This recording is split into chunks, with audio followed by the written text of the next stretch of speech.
maximum of 6 players. German soldiers, prisoner of wars. The idea of this game is to get at least one pawn from inside here to one of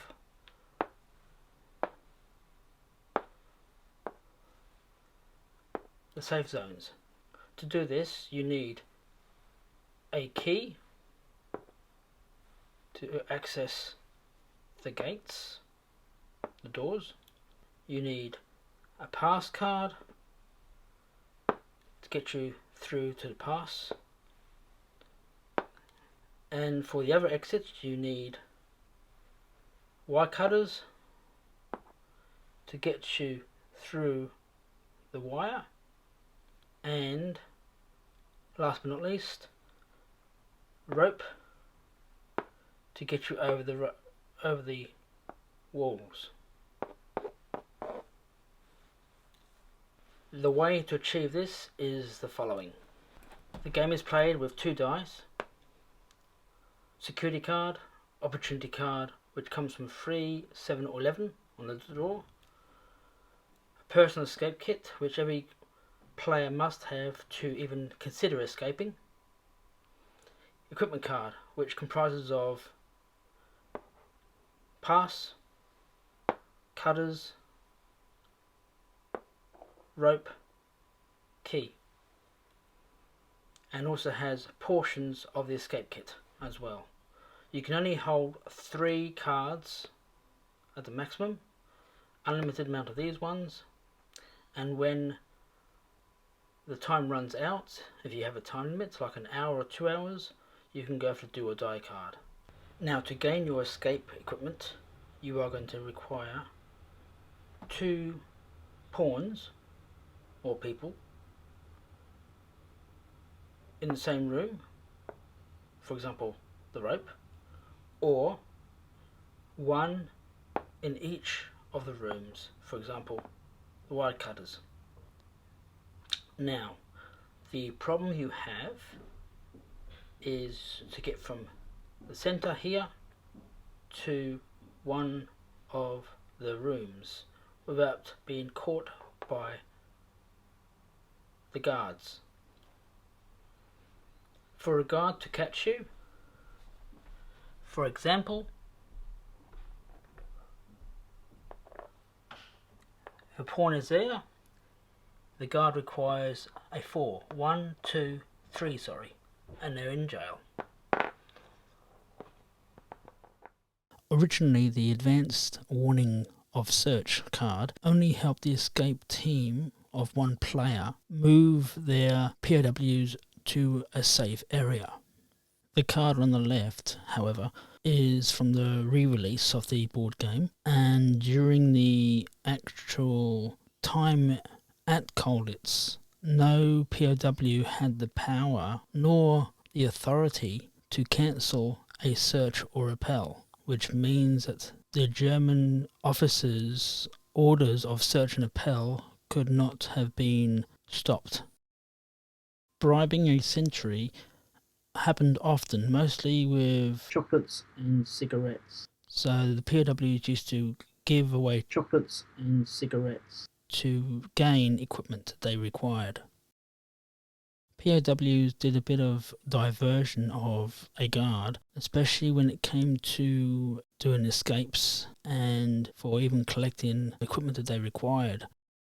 Escape kits were a necessity for any POW that wanted to escape from Colditz. That included dyeing the blankets to the right colour, having them made up into the uniform of the German soldiers, making maps, and also food-wise and with a compass so they knew where they went.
When it came to tunnelling, it was always a safety precaution to have two POWs inside a tunnel at all times.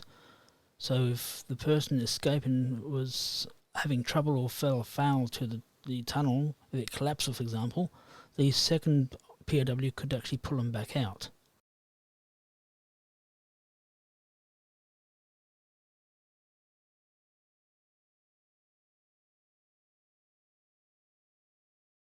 And as those in the tunnel were basically escaping, they were also immune to an appel call.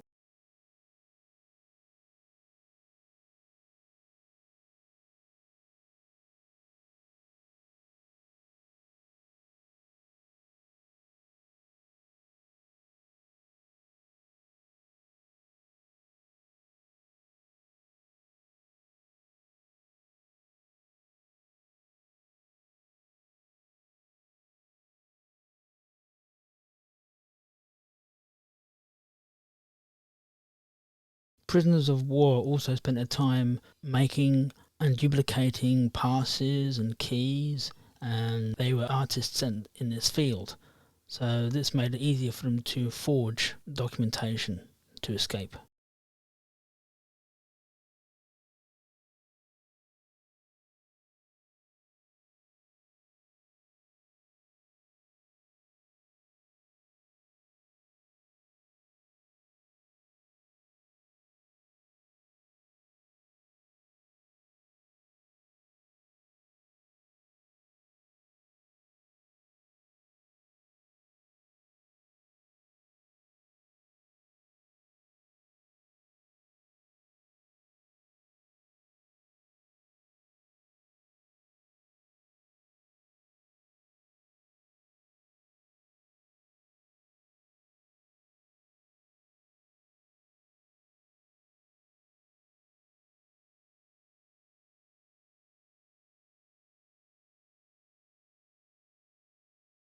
On the occasion of the POW using their fake keys and their fake documents, some were actually arrested for these forgeries and put into solitary.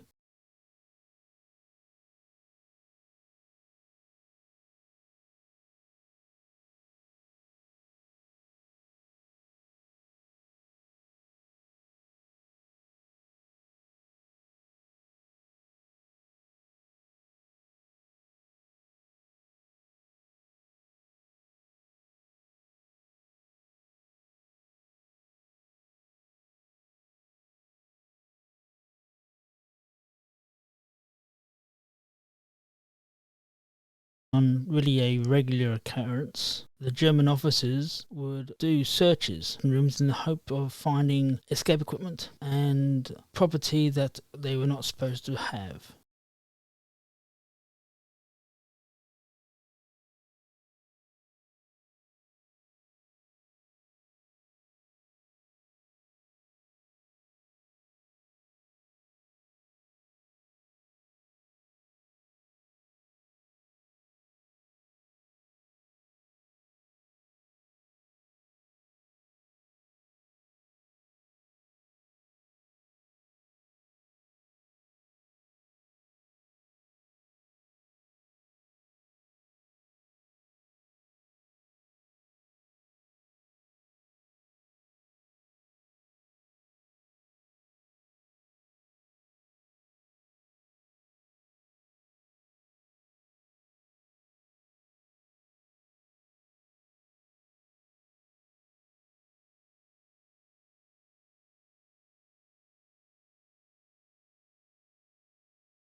During the German officers' searching of different rooms, they occasionally came up and found tunnels, and therefore anyone they found inside them were put into solitary confinement, and the tunnels were then filled in.